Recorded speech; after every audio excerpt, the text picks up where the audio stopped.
Family paid mountain man $30 to take their obese daughter away. He burned the money. I'll pay you $30 to take her away. Just make sure she never comes back. The words dropped into the Hartwell parlor like a hammer blow. Beatrice Hartwell heard them before anyone else reacted. She sat in the corner chair, back ramrod straight, hands folded in her lap, eyes locked on the worn roses of the carpet. If she didn't move, if she didn't breathe, maybe she could pretend her father hadn't just tried to buy his freedom with her life. Across the room, Gerald Hartwell stood by the fireplace, face damp with sweat, twisting his fingers together like a man about to confess to a small sin instead of a monstrous one. Beside him, in a gown that rustled like snake scales when she moved, Constance Hartwell smiled the polite, poisonous smile she reserved for company and cruel ideas. And in front of them, towering over the parlor's delicate furniture, stood the man they were trying to hire to make their problem disappear. Declan Rourke did not look like he belonged indoors. He looked like the mountains outside Covenant Falls had decided to send a piece of themselves down into the valley. Broad-shouldered, wrapped in worn buckskin and a dark coat, his face was marked by old scars and harder winters. Long, dark hair, streaked with silver near his temples, was tied back with a leather cord. His eyes were a pale, cold gray that gave nothing away. "Mr. Rourke," Constance cooed, as if they were discussing a shipment of tea instead of a human being. "You'd be doing us such a kindness. Beatrice has become quite impossible. She eats enough for 3 people and contributes nothing. We are at the end of our resources and our patience. If you're listening to this right now, tell me in the comments, where in the world are you hearing this story from?" Constance didn't wait for an answer. She never did. "She can't marry," she went on. "Look at her. No man of sense would want that. She can't work. She can't keep up. She breaks things. She costs us money with every breath. We thought, since you live so far from town and need help in your camp, perhaps an arrangement could be made." Rourke's gaze finally slid from the fire to the corner of the room, to the woman they were trying so hard not to name as anything but burden. Beatrice felt pinned by that look like a butterfly pressed under glass. He didn't sneer. He didn't flinch. He simply saw her. "Can you cook?" he asked. Her voice scraped up from somewhere deep. "Yes, sir." "Can you sew, mend, keep accounts?" "Yes." "Then why?" he asked mildly. "Are they acting like you're useless?" Silence sucked the air out of the room. Gerald cleared his throat. "She eats us out of house and home, Mr. Rourke. The $30 would cover—" "$30," Rourke repeated, "to get rid of your own daughter." He reached into his coat and drew out a leather pouch. One by one, with slow, deliberate care, he counted 30 silver dollars onto the side table, each coin ringing against the wood like a judgment. "There's your 30, he said. "I'm taking the girl." Relief broke across Gerald's face. Triumph flickered in Constance's eyes. Rourke's next words wiped both away. "But I ain't taking your money," he added. "I don't get paid to do what's right." Declan Rourke didn't wait for their outrage to settle. He simply turned toward Beatrice, the only person in the room he seemed remotely interested in. "You got belongings?" he asked. Beatrice felt her breath stutter. No one had asked her what she had in years. Only what she lacked, only what she cost. Just clothes," she murmured. "Books, some things of my mother's." "Then go pack 'em," Rourke said. "We leave before your stepmother thinks of anything dumber to say." Constance flinched. You can't speak to me like that." "I can," Rourke replied calmly, "and I am." The room shifted. For the first time in her life, Beatrice saw her stepmother at a loss for words, saw her father shrinking, shrinking into himself. The only person standing tall was a stranger who had no reason to defend her at all. Beatrice rose from her chair, slowly, carefully, aware of how every movement drew her stepmother's eyes like claws. Her cheeks burned. She hated how her body moved, how it strained fabric, how every step felt like an apology. But she climbed the stairs anyway. Her room was cold, always cold, tucked into the farthest corner of the house to keep unpleasant sights out of view. She gathered her few belongings with shaking hands. 3 dresses, her mother's Bible, a slim book of French poems, a volume on herbal medicine she read in secret, a shawl worn thin at the edges. It all fit into a single carpet bag. As she watched her own fingers knot the bag shut, she realized something with a jolt of clarity. She wasn't afraid to leave. She was afraid she might hope. When she descended the stairs, Rourke stood by the front door, Beatrice's bag already in hand, as if it weighed nothing. Constance hovered behind Gerald, her lips pinched with disbelief that her plan had not gone the way she expected. "You're making a mistake," Constance hissed. "She'll ruin your camp. She's lazy. She's clumsy. She breaks everything she touches." "That so?" Rourke asked Beatrice, eyes steady on hers. Beatrice opened her mouth, then closed it. Shame pressed down like wet wool. I don't know, sir. I try not to break things." Rourke's jaw flexed once. "Then that's good enough for me." He opened the door, but Constance lunged forward. "Wait! The money!" Rourke stepped aside only long enough to toss the small leather pouch onto the parlor floor. It hit with a dull thud. Not like silver, like something heavier, something wrong. "Check it if you want," he said. "But I don't take payment for taking a person out of a hellhole." Constance pounced on the pouch, spilling the contents onto the table. Not silver coins. Stones. 30 smooth river stones. You! She sputtered. Gerald stared, horrified. "You tricked us." "No," Rourke said. "I refused your money. I just didn't want you trying to force it into my hands after I left." Beatrice's breath caught. He had planned this. He had thought ahead. He had known exactly the kind of people he was dealing with, and he had still chosen her. "Miss Hartwell," he said, turning toward her with a nod. "Time to go." Beatrice moved toward the door, but halfway there she hesitated. Her father, her once gentle, once soft-spoken father, stood rigid, eyes locked on the stones on the table, not on her, never on her, always past her. "Father," she said quietly, "goodbye." He didn't look up. "Beatrice," he said to the stones, "try not to be a burden to Mr. Rourke." Rourke's voice cut the air like a blade. "She ain't a burden. You are." Beatrice didn't look back again. Outside, the cold autumn air hit her cheeks. 2 horses waited, one massive gray gelding, one sorrel mare smaller, gentler looking.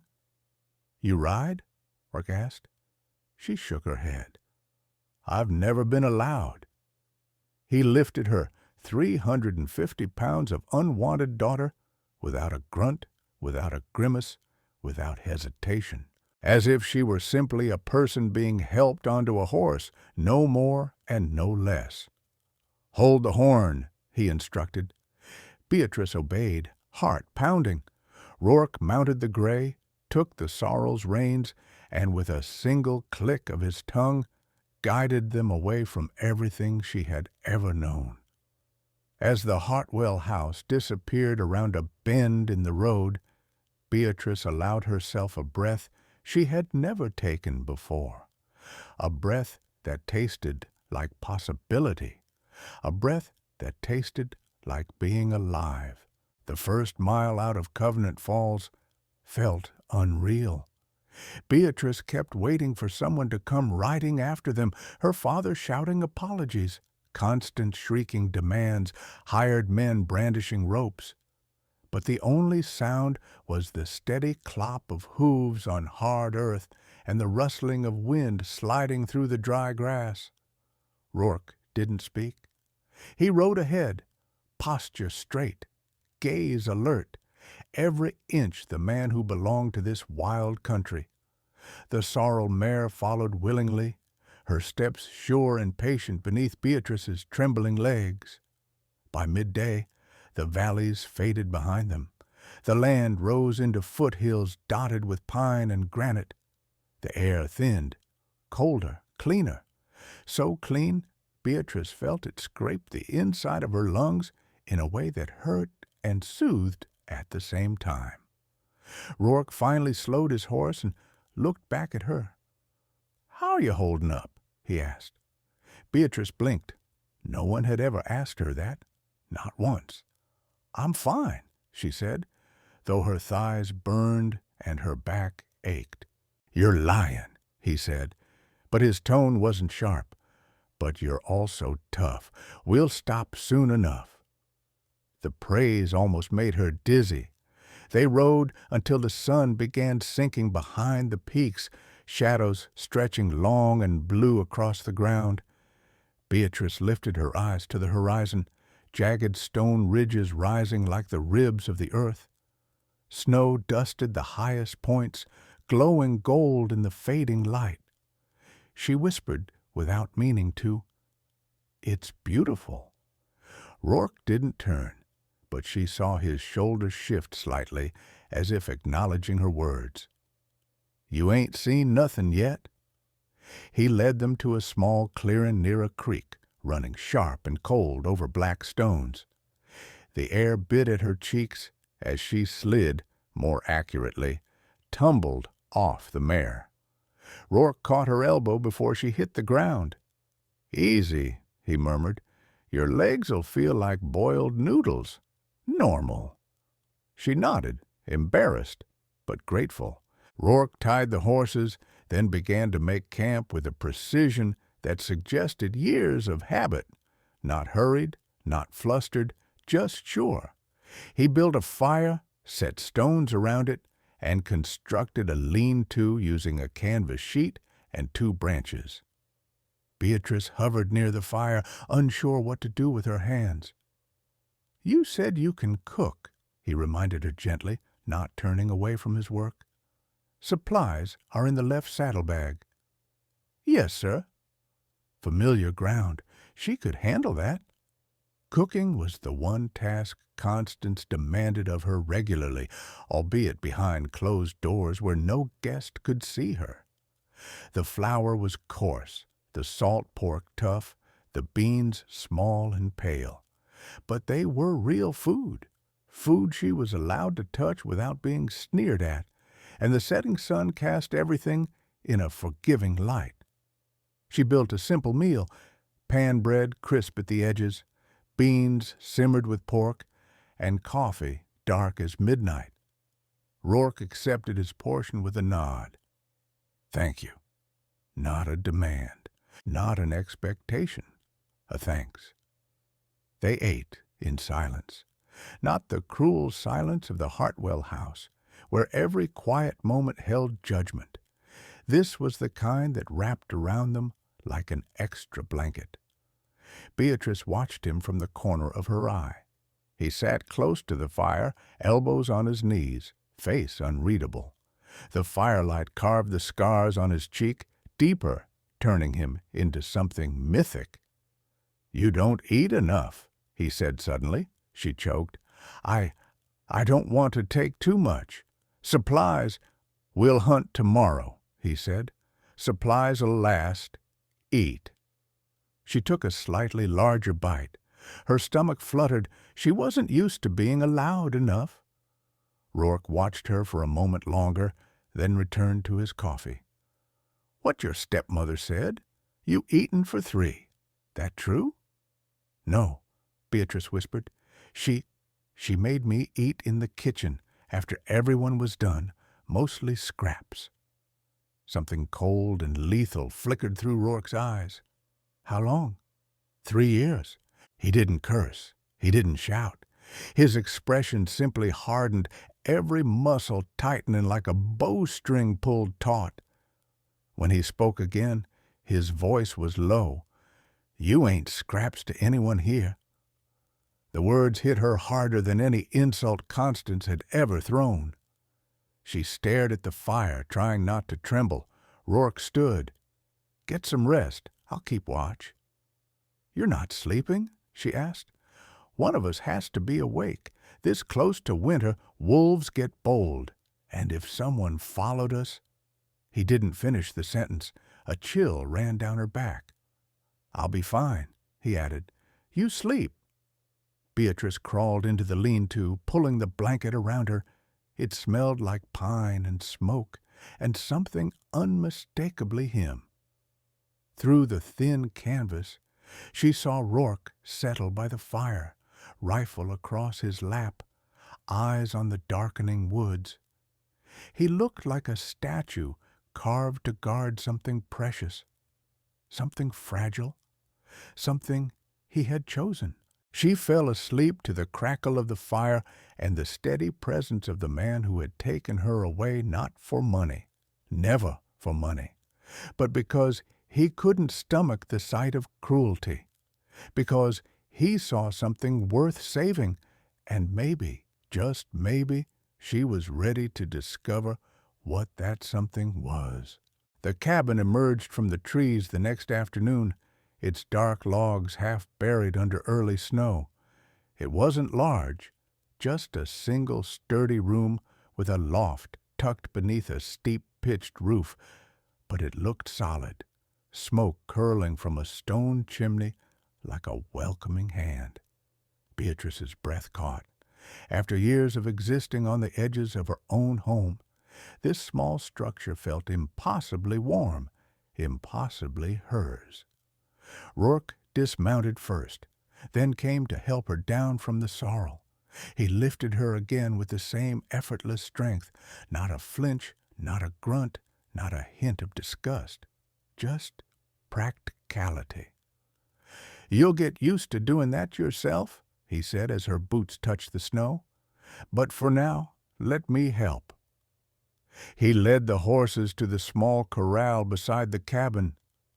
Beatrice followed him to the door. Inside, heat washed over her. The cabin was warm from the fire in the stone hearth.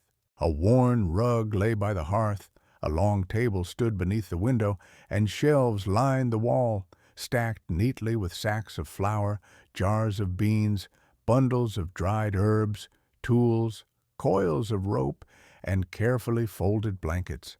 Everything organized, everything purposeful, everything clean. This is home, Rourke said quietly, at least for winter. Home. She stood in the doorway, unsure if she was allowed to step farther in. You can move, he said, noticing her hesitation. Ain't a trap, ain't a trick, ain't a cage. Go on. She stepped forward, slowly, reverently. You'll sleep in the loft, he continued. Warmest place, I sleep down here. You're giving me the warmer spot? Obviously. He glanced at her. A bigger body loses heat slower, but also cools faster once cold gets in. Loft's safer for you. It wasn't mockery. It was knowledge. Care disguised as practicality. He placed her carpet bag on the loft ladder. Get settled. Then we'll talk chores. Chores. She'd done them her whole life, but here she suspected they wouldn't be punishments or traps. She climbed the ladder. The loft held a thick mattress stuffed with straw, clean blankets, and a small shelf built into the wall. Snow-filtered light spilled across the wood. It was simple, but it was more hers than anything had ever been. Beatrice unpacked slowly, smoothing each dress, placing each book carefully on the small shelf. Her hands trembled, not with fear, but with something dangerous, hope. When she climbed down, Rourke was gutting a pair of rabbits by the hearth, movements precise, efficient. "You know how to prep small game?" he asked. "Yes," she said cautiously. "My mother taught me. Before Constance. Before everything." "Good," he said. "You'll handle cooking from now on. I hunt, you cook, I chop wood, you keep the cabin. Fair trade." Fair. She wasn't used to fairness. He showed her where the water buckets were kept, where the extra wood was stacked beneath the awning, where the small cellar pit was buried under a board in the floor. They fell into rhythm as if they had always worked together. By evening, the cabin was warm, the scent of rabbit stew thick in the air. Beatrice stirred the pot, adding herbs she recognized from the shelves, sage, dried onion, a pinch of pepper. Rourke watched her from his seat at the table, sharpening his hunting knife. "You know your herbs well?" She nodded. "My mother taught me, before she died." "Smart woman," he said. Beatrice paused, spoon hovering. No one had ever called her mother smart. Constance had only ever spat her name like a curse. "Thank you," Beatrice whispered. Rourke grunted, uncomfortable with praise. "Just stating facts." They ate at the table. For the first time in years, Beatrice didn't eat scraps. She didn't wait for someone to finish. She didn't hide her hands or her mouth. She didn't shrink herself into nothing. Rourke ate heartily, then surprised her by placing the last hunk of bread on her plate. "You cooked," he said. "You eat." Her throat choked with emotion. "I'm not used to being given anything." "Then you'll get used to it," he said simply. The cabin glowed with firelight. Outside, the wind howled against the walls, but inside, everything felt still, safe. She hadn't known safety had a shape before today. Now she saw it clearly, in the fire's glow, in the neat shelves, in the warmth of a meal shared, in the man sitting across from her. Later, while she washed dishes in a basin of warmed creek water, she heard him speaking softly behind her as he cleaned his rifle. "You work hard," he said. "Most folks who had your life would have given up." "Sometimes I thought I had," she admitted quietly, "until you came." Rourke looked up then, truly looked at her, and something shifted in his eyes. "You ain't broken," he said. "Just bruised." Her hands stilled in the water. "You'll heal," he murmured. "This place'll help. So will the work. So will time." "And you?" she asked before she could stop herself. "Will you help?" He held her gaze too long. "Yeah," he said finally. "I reckon I will." Over the next weeks, cabin life carved new shapes into their days. Rourke chopped wood, hunted elk and rabbit, and tended to the snares. Beatrice kept the fire alive, mended clothing, cooked meals, scraped pelts until her hands ached, washed clothes in the icy creek, and learned, slowly, to split small logs under Rourke's guidance. He stood behind her once, correcting her grip on the axe with calloused hands. "Lean your weight into it," he murmured. "You're stronger than you think." No one had ever spoken those words to her. Her heart beat so loudly she worried he could hear it. As winter deepened, their silences grew comfortable. Rourke was a man of few words, but when he did speak, it mattered.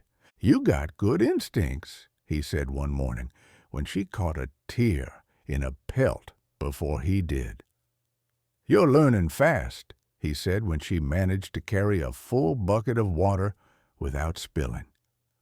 "You're worth your place here," he said once, so quiet she almost convinced herself she imagined it. and every time, something inside her stitched itself back together. Still, there were shadows beneath the peace, questions she didn't dare ask yet.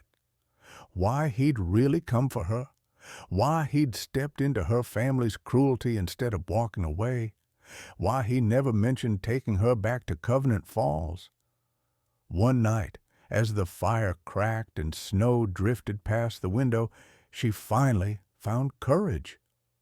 "Rourke," she said softly, "why did you take me?" The knife in his hand stilled. He didn't look up.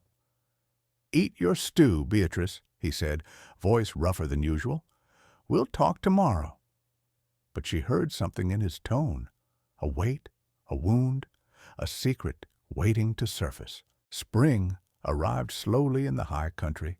Snow shrank back from the clearing, revealing damp earth and the first shy shoots of green. The creek ran swollen with meltwater, roaring louder each passing day. With warmth returning, animals moved again. Rourke left before sunrise each morning to reset traps and check distant lines. Beatrice stayed behind to tend the cabin, stir the stew, mend the pelts, and keep the fire alive against the stubborn cold. But something had changed.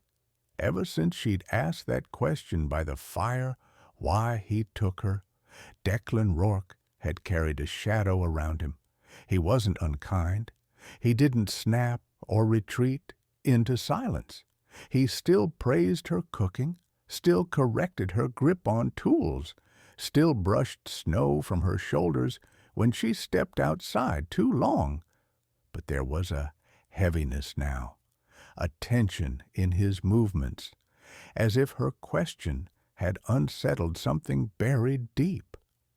And Beatrice couldn't stop thinking about it. Late one afternoon, while she was tending a pot of broth over the fire, she heard the crunch of hurried footsteps outside. Heavy, purposeful, not his usual pace. Rourke pushed through the door a moment later, face grim, coat dusted with pine needles. "Pack your things," he said. "Only what you need. Not the books, not the dresses, just essentials." Her heart lurched. "Rourke, what's wrong?" He didn't answer at first. He strode to the window and peered through a crack in the shutter toward the tree line. "They found us," he said finally. Her blood chilled. "Who?" He turned, and in his pale eyes she saw something she'd never seen before. Not anger, not coldness, not even sorrow. Fear. "Your father," Rourke said, "and the sheriff from Covenant Falls. They're about a half-day behind me." Beatrice's stomach hollowed. "Why would the sheriff come? Why would—" "Because your stepmother went into town last month, raising hell about how I stole you." His jaw ticked. "Said you were kidnapped. Said you were taken by force." "But that's not true," she whispered.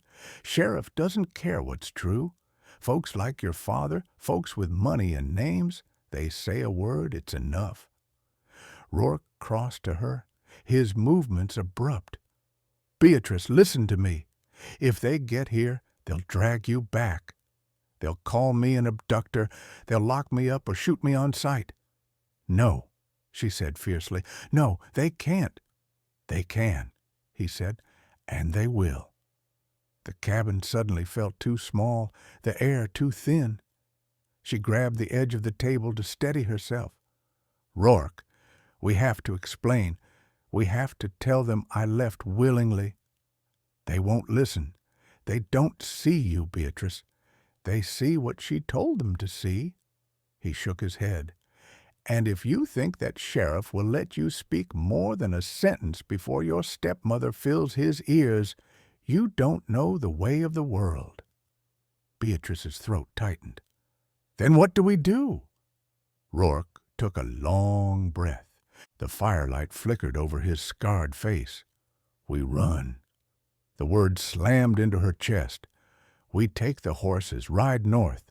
There's a ranger station 2 days away. Men there who know me. They'll listen.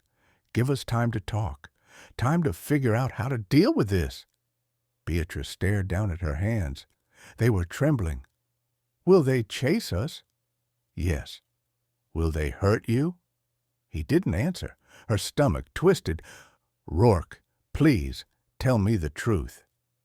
He stepped closer, stopped only a breath away from her. When he spoke, his voice was low and hoarse. "They want to take you back because they think you belong to them. They want to punish me because they think I took something that was theirs." He paused. "But I didn't take you, Beatrice. I only gave you a way out." He swallowed hard. "And if they try to take you back, they'll have to go through me." His meaning was clear. He would fight, kill if he had to, die if forced, for her. A tear slid down her cheek. Before she could speak, he turned away sharply. "I've got to get the horses ready. You gather what you need." He moved toward the door, but she couldn't let him leave, not yet. "Rourke," she said softly. He stopped. "You still haven't told me why you took me." He didn't turn. His shoulders rose and fell with a deep breath. "Because I knew exactly what they'd do to you if I walked away," he said. "I've seen people lose their light in quiet ways, slow ways, ways nobody notices until it's too late. I wasn't about to watch that happen again." She stepped toward him. "This is about your wife." At last he turned, eyes fierce with a pain she finally understood. "I saw her in you," he admitted. "Not her face, not her voice, but the way she carried her hurt alone, the way she tried to vanish so no one could mock her, the way she loved quietly, endured quietly, broke quietly." A muscle worked in his jaw. "I failed her," he said. "I won't fail you, too." Her breath caught. "Rourke, you didn't fail me." He shook his head sharply, emotions he wasn't built to show burning raw in his eyes. "We ain't got time for this now. Grab your coat. We leave in 10 minutes. He pushed outside, the door closing hard behind him. Beatrice stood alone in the cabin, her heart pounding in her ears, her reflection flickering faintly in the window pane. Her father was coming. The sheriff was coming. The past was coming. And the man who saved her, who carried the weight of his own ghosts, who had never once lied to her, who had shown her more gentleness than she'd ever known, was preparing to risk everything for her. She drew a sharp breath, wiped her cheeks, and whispered to herself, "I won't let them take me, not ever again." She turned toward the ladder to the loft, gathering her courage, her things, and the strength she had spent a lifetime thinking she didn't have. The storm was coming, and this time she wasn't facing it alone. The sun was barely a sliver above the treetops when they rode out of the clearing, breath turning to fog in the cold spring air. Rourke led on the gray gelding, Beatrice on the sorrel, her fingers trembling around the reins. The forest swallowed them quickly, towering pines blotting out the sky, the ground soft from melting snow, the only sounds the creak of leather and the steady thud of hooves. But they didn't make it far. By midday, Rourke slowed abruptly, raising a hand. Beatrice pulled the sorrel up beside him, her heartbeat hammering. "What is it?" she whispered. He didn't answer. He stared at the ground, then at the trees, brows drawn tight. Finally, he dismounted, crouching low to examine the earth. Tracks, fresh ones, hoof prints, 4 horses, heavy, moving fast. "They're ahead of us," he muttered. "Cut us off on the pass." Her blood turned to ice. "What do we do?"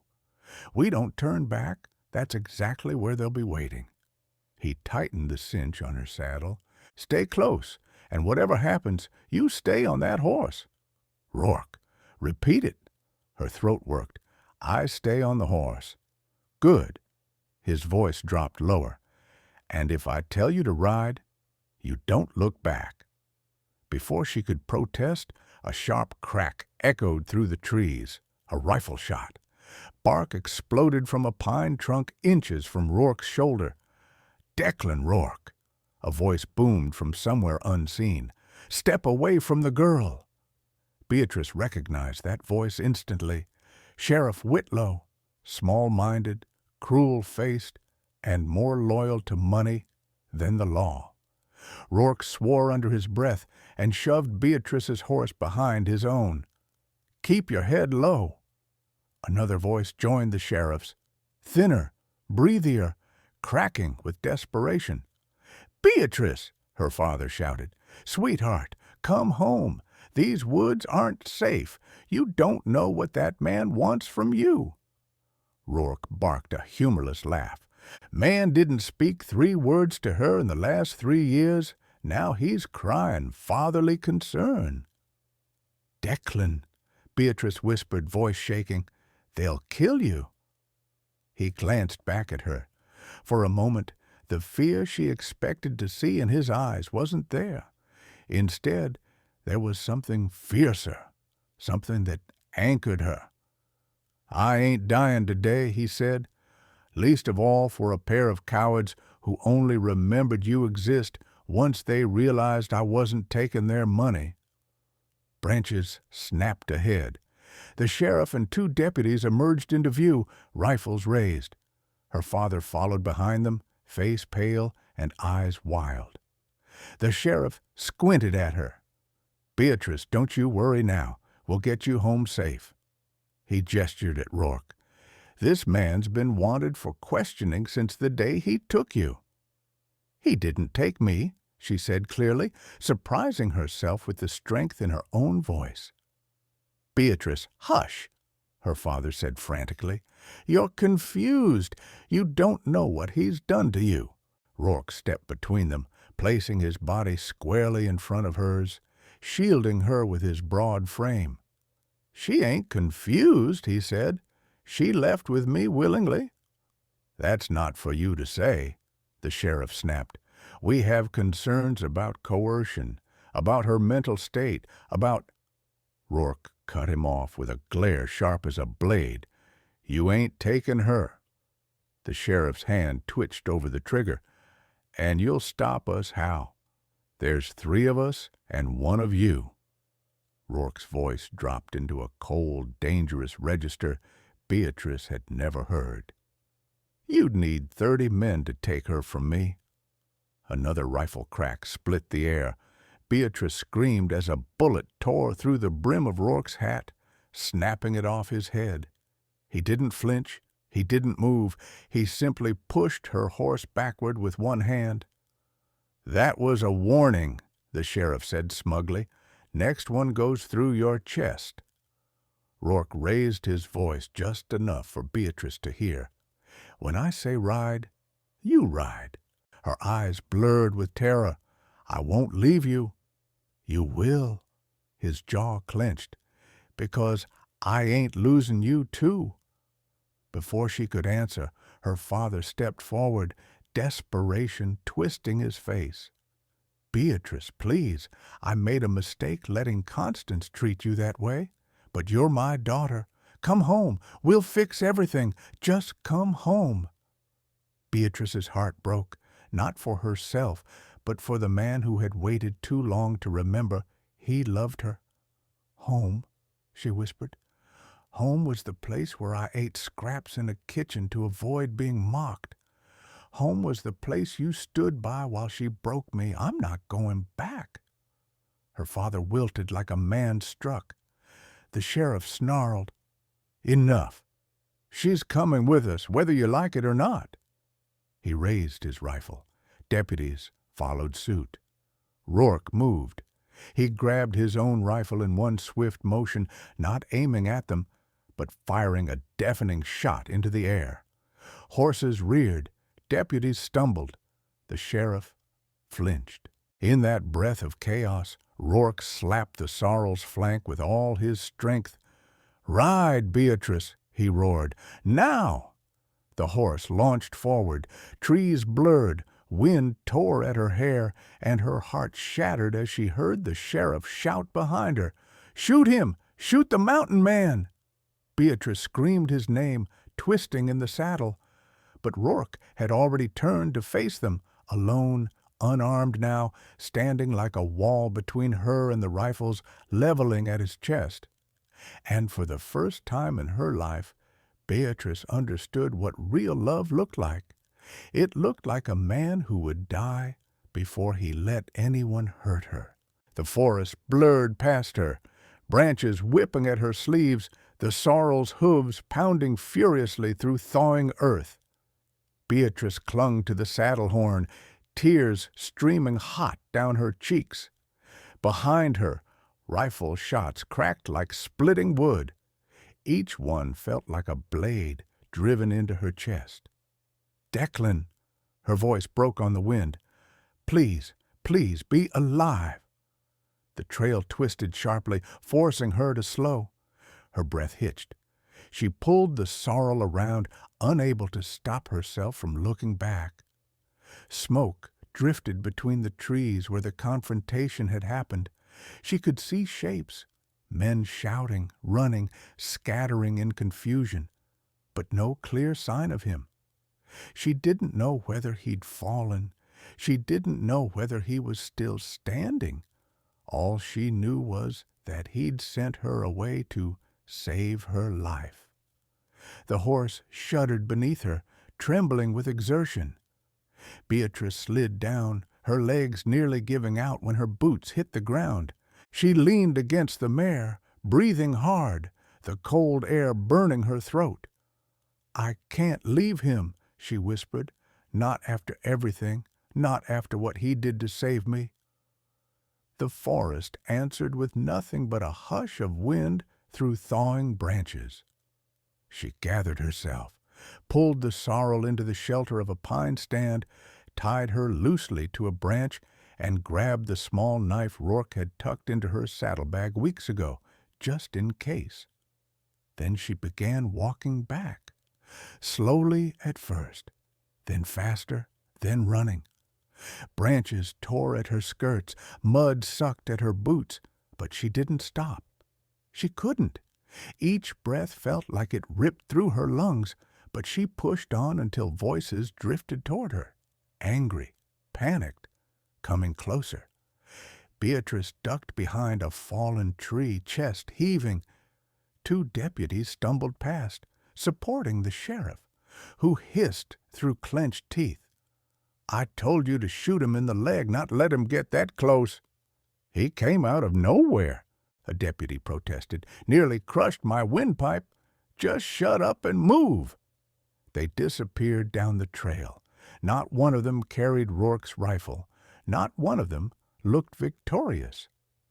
Beatrice pressed a shaking hand to her mouth. He was alive. Somewhere in the trees, hidden from the sheriff's fury, Declan Rourke was alive. She waited until their voices faded completely, then crept forward through the clearing. Broken branches, trampled snow, blood on the ground, but not enough to be fatal, and no body. A voice spoke from the shadows. "Beatrice!" She spun so fast she nearly fell. Rourke stepped from behind a pine trunk, hat gone, coat torn, a cut bleeding above his brow. He leaned heavily on one arm, breath ragged, but he was standing, alive. She ran to him without thinking.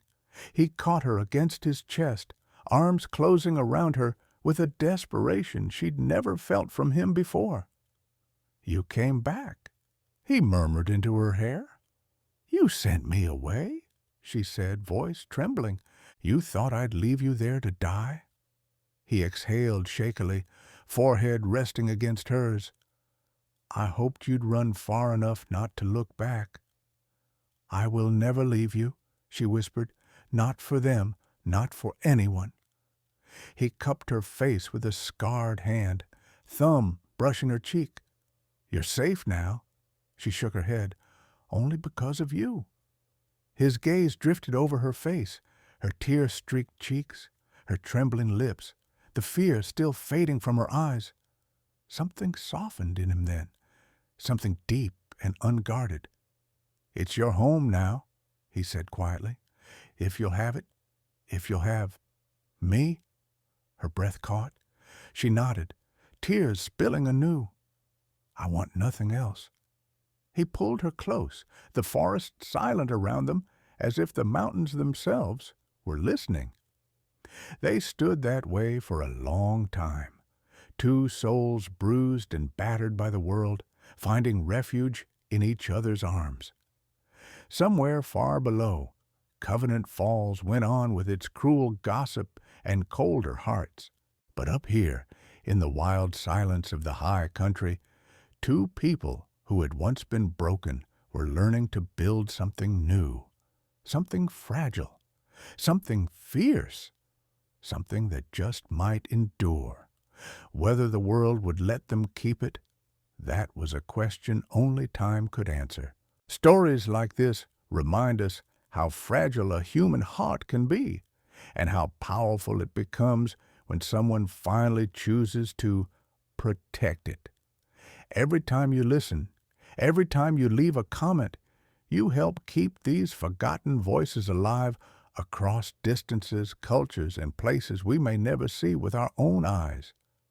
Tell me, where in the world are you listening from right now? I'd love to know. And if you still believe in love that survives hardship, cruelty, and the judgment of others, then don't go far. The next story is already waiting for you.